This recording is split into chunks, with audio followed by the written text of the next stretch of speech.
Friends, இன்றைக்கி மாங்காவும் முருங்கைக்காவும் போட்டு ஒரு சிம்பிள் அண்ட் டேஸ்டியான மீன் குழம்பு எப்படி செய்யலான்னு பார்க்கலாம். இதுக்கு ஒரு பாத்திரத்தில் நல்லெண்ணெய் நம்ம எப்பவும் ஊற்றுறதை விட கொஞ்சம் எக்ஸ்ட்ரா ஊற்றி கடுகு, உளுத்தம்பருப்பு, வெந்தயம் போட்டு தாளிச்சிக்கலாம். இது பொரிஞ்சதுக்கப்புறம் இடித்து வச்சுருக்க 10 பல் பூண்டை இந்த எண்ணெயிலேயே போட்டு ஒரு 2 நிமிஷத்துக்கு நல்லா வதக்கிக்கலாம். ஃப்ரெண்ட்ஸ், பூண்டோட ராஸ்மெல் போனதுக்கப்புறம் ஒரு 20லேருந்து 25 சின்ன வெங்காயத்தை கட் பண்ணி வச்சுருக்கேன், அதையும் இது கூட சேர்த்துக்கலாம். இது கூடவே வெங்காயம் வதங்குறதுக்கு கொஞ்சமாக உப்பு சேர்த்து வெங்காயத்தை நல்ல ஒரு சாஃப்டான பதத்துக்கு வதக்கி எடுத்துக்கலாம். இந்த மாதிரி வெங்காயம் நல்லா சாஃப்ட் ஆனதுக்கு அப்புறம் கட் பண்ணி வச்சிருக்க 2 பெரிய தக்காளியையும் இது கூட சேர்த்து கூடவே கொஞ்சமா மஞ்சத்தூள் சேர்த்து தக்காளியும் நல்ல சாஃப்டான பதத்துக்கு வதக்கி எடுத்துக்கலாம். தக்காளியும் நல்லா வதங்கினதுக்கு அப்புறம் கட் பண்ணி வச்சிருக்க ஒரு முருங்கைக்காயை சேர்த்துட்டு எல்லா பக்கட்டும் நல்லா கலந்து விட்டுக்கலாம். இது கூடவே கொஞ்சமா தண்ணி ஊற்றி 2 பச்சை மிளகா, 2 கொத்து கருவேப்பிலை சேர்த்துட்டு அதையும் நல்லா கலந்து விட்டுட்டு மூடி போட்டு ஒரு 5 நிமிஷத்துக்கு அதை நல்லா வேக விட்டுக்கலாம். கொஞ்சம் நேரம் கழிச்சு முருங்கைக்காயோட வாசனை நல்லா வர ஆரம்பிக்கும். அந்த டைம்ல நம்ம மசாலாவை போட்டுக்கலாம். மசாலா உங்களோட காரத்துக்கு ஏற்ற மாதிரி போட்டுக்கோங்க ஃப்ரெண்ட்ஸ். 1 ஸ்பூன் மிளகாத்தூள் போட்டிங்கன்னா 2 ஸ்பூன் மல்லித்தூள் போட்டுக்கோங்க. ஃப்ரெண்ட்ஸ், நான் ஏற்கனவே மீன் வறுக்கிறதுக்காக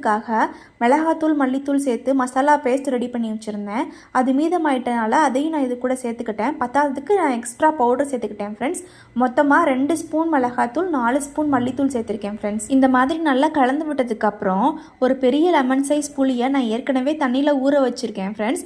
அதையும் நல்லா கரைச்சிட்டு அதை ஃபில்டர் பண்ணி இது கூட சேர்த்துக்கலாம். இது கூடவே குழம்புக்கு தேவையான அளவுக்கு தண்ணியும் உப்பும் சேர்த்து மூடி போட்டு ஒரு 15 நிமிஷத்துக்கு கொதிக்க விட்டுக்கலாம் ஃப்ரெண்ட்ஸ். நம்ம சேர்த்த மசாலாவோட பச்சை வாசனை, புளியோட பச்சை வாசனைலாம் போனதுக்கப்புறம் முருங்கைக்காயும் நல்லா வெந்ததுக்கப்புறம் 1 டம்ளர் தேங்காய் பாலை இது கூட சேர்த்துக்கலாம். தேங்காய் பால் சேர்த்ததுக்கப்புறம் இந்த மாதிரி ஒரு கொதி வரும். அந்த டைமில் மாங்காவை சேர்த்துக்கலாம் ஃப்ரெண்ட்ஸ். இன்னைக்கு நான் யூஸ் பண்ணுற மீனோட நேம் வந்து ஜிலேபி கெண்டை. இதை ஒரு 3 to 4 டைம்ஸ் உப்பும் மஞ்சத்தூளும் போட்டு நல்லா வாஷ் பண்ணி வச்சிருக்கேன் ஃப்ரெண்ட்ஸ். மாங்காய் சேர்த்து ஒரு 2 நிமிஷம் கழிச்சு நம்ம மீன் இது கூட சேர்த்துக்கலாம். எல்லா மீனையும் சேர்த்துட்டு ஒரு கரண்டி வச்சு எல்லா பக்கட்டும் நல்லா கலந்து விட்டுக்கலாம். லேசா மீன் சேர்த்து ஒரு 8லேருந்து 10 நிமிஷம் மட்டும் வேக விட்டுக்கலாம். இதுக்கு இடையில ஒரு தாளிப்பு ரெடி பண்ணிக்கலாம் ஃப்ரெண்ட்ஸ். இதுக்கு ஒரு தாளிப்பு கரண்டியில் கொஞ்சமாக நல்லெண்ணெய் ஊற்றிட்டு எண்ணெய் நல்லா காஞ்சதுக்கு அப்புறம் கொஞ்சமாக வெந்தயம் சேர்த்து அது கூடவே 2 பச்சை மிளகா, 2 கொத்து கருவேப்பிலை சேர்த்து தாளித்து எடுத்துக்கலாம். மீன் சேர்த்து 10 நிமிஷம் கழித்து இந்த மாதிரி ஒரு தாளிப்பு போட்டதுக்கப்புறம் அடுப்பை ஆஃப் பண்ணிவிட்டு